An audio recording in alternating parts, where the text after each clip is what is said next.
11 films américains qui a été tourné dans les années 60-70, donc 11 westerns malheureusement qui a été oublié par le grand public parce que malheureusement le style western n'est pas le style que les gens affectionnent particulièrement, en tout cas le grand public à part les amateurs.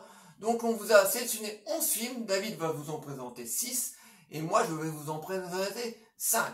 Donc le premier film de ma section est Les Chasseurs de Scalp, un excellent western avec Burt Lancaster. Alors Burt Lancaster dans ce film était plutôt en fin de carrière, donc il avait à peu près entre 55 ans et 60 ans, donc c'est un excellent western crépusculaire assez violent parce que au moment où ce film a été tourné au milieu des années 60, le western américain avait complètement changé. Les Italiens avaient complètement changé la donne avec leur western italien et les Américains se sont remis à la page. Donc on commençait à faire des westerns très violents, voilà, parce que même dans ce petit film, il y a des scènes de scalp assez hardcore et donc c'est un excellent film, voilà, que je vous conseille, donc avec Burt Lancaster qui a été malheureusement, comme je vous disais, oublié par le temps. Donc Les Chasseurs de Scalp, excellent film.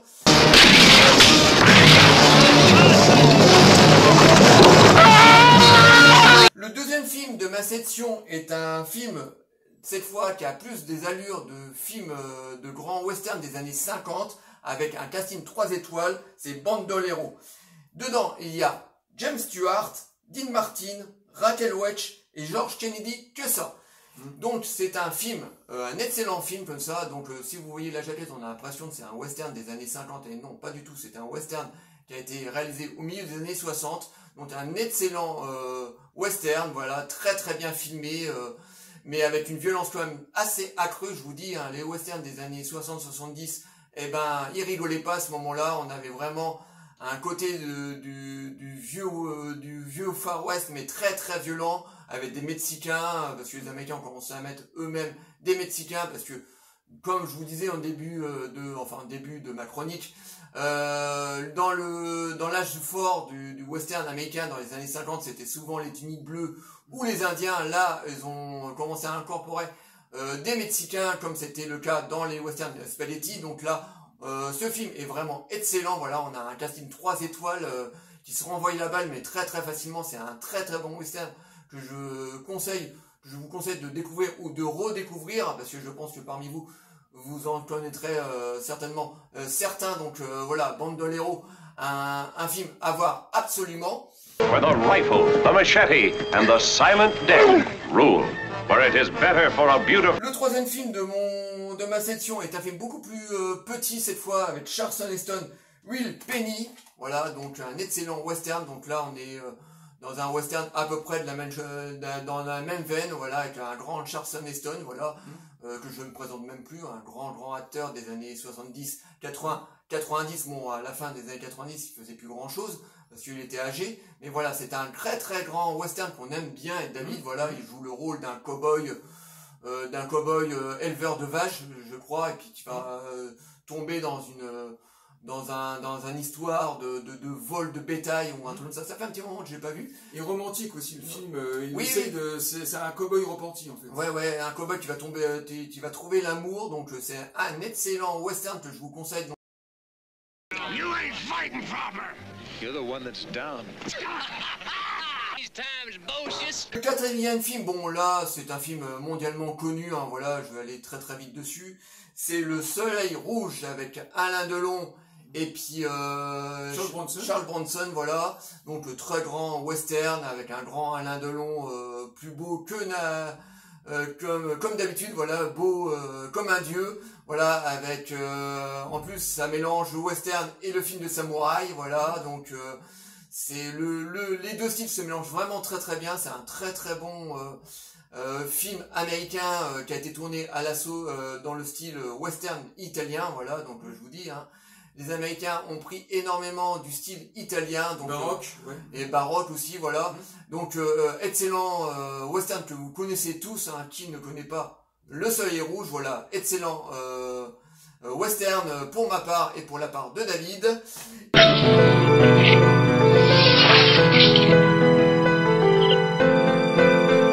Et pour finir, je vais vous parler d'un tout petit western que tout le monde a oublié, voilà, heureusement il a été réédité en DVD il n'y a pas longtemps, L'Homme de la Sierra avec Marlon Brando. Donc là, on est vraiment dans un tout petit western, mais un petit western vraiment très sympathique. Il y a même un petit Roland de fantastique dans ce film, voilà, un petit peu mystique, voilà, avec cet homme qui sort un peu de nulle part, qui a plus un allure de Mexicain qu'autre chose. Voilà, je crois que même il est à moitié américain, à moitié mexicain.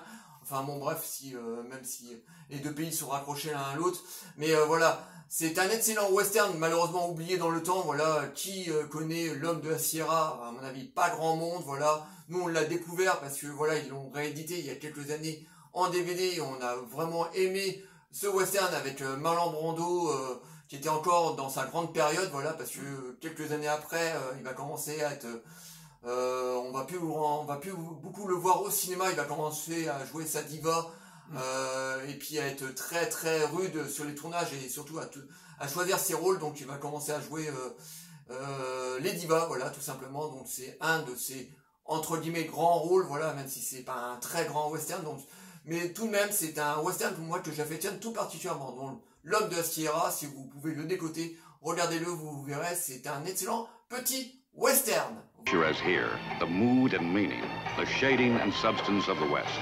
told in the harsh Pour ma part et pour ma sélection, on va commencer par un premier film, Les Charognards. C'est un film extrêmement brutal, sadique, et sa réalisation, on est dans la fusion de style entre italien et américain. Alors au niveau de son casting, on retrouve deux grandes stars de cette époque. Le premier, Oliver Reed, un acteur britannique des années 60-70, en tout cas sa grande période. C'est un acteur qui avait l'habitude de faire des rôles de personnages assez retors, de personnages ambigus, extrêmement violents. C'est quelqu'un, d'ailleurs, dans ce film, même si son personnage s'oriente vers une autre direction en fin de film. Et on retrouve Gene Hackman, qui interprète aussi un personnage assez pathétique, assez retors aussi comme ça, un enfoiré, un vrai enfoiré. Et c'est un film extrêmement violent. C'est un vrai petit chef-d'œuvre. Donc Les Charognards, donc un film qui est sorti comme ça au début des années 70 en 71, que je vous conseille vivement de découvrir. Une fusion de style entre l'italien et l'américain. There's no limit. And no rule. Ensuite, de nouveau un film avec un casting extraordinaire, La Loi et la Haine. Alors La Loi et la Haine, on retrouve Charlton Heston et puis James Coburn. Alors ces deux têtes, si je me souviens bien de l'histoire, c'est une histoire de duel entre deux cow-boys, entre deux personnages. C'est pareil, assez pathétique, et c'est un film de nouveau assez violent, une sorte de fusion de nouveau italien-américain, peut-être un peu plus américain dans sa réalisation et dans sa forme. En tout cas, un excellent film de nouveau américain. Deux hommes se pourchassent. Charlton Heston. Ensuite, Les 5 hors la loi. Alors cette fois-ci, on est dans une réalisation typique américaine, mais avec dans un fond de film assez social, si je me souviens bien.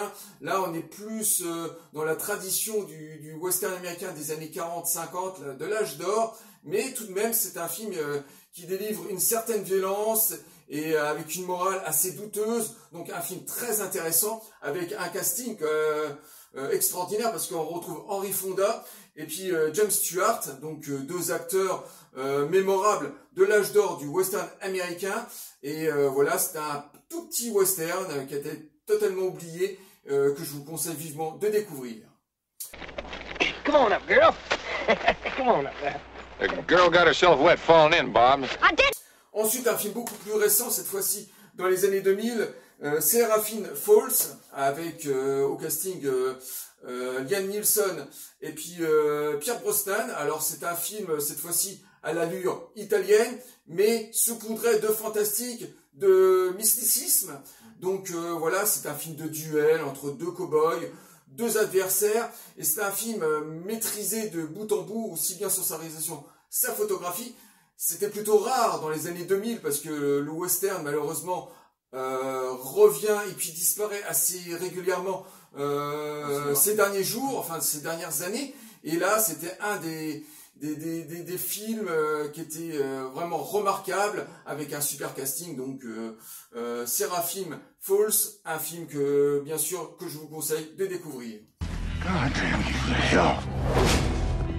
Man could die out here if he's not careful. Ensuite, Valdez avec Burt Lancaster, de nouveau un film des années 70. Alors, je me souviens plus exactement de l'histoire. Un cow-boy isolé, je pense, un cow-boy mystérieux qui arrive comme ça. Et c'était de tête, c'était un film assez violent, assez graphique. C'est pareil, il a cette fusion de style entre italien et américain. Et c'est un film très intéressant. Je pourrais pas vous en dire plus parce que ça fait un petit bout de temps qu'on l'a pas revu, mais en tout cas de souvenir, Alvarez est un film extraordinaire. Valdez, je voulais dire.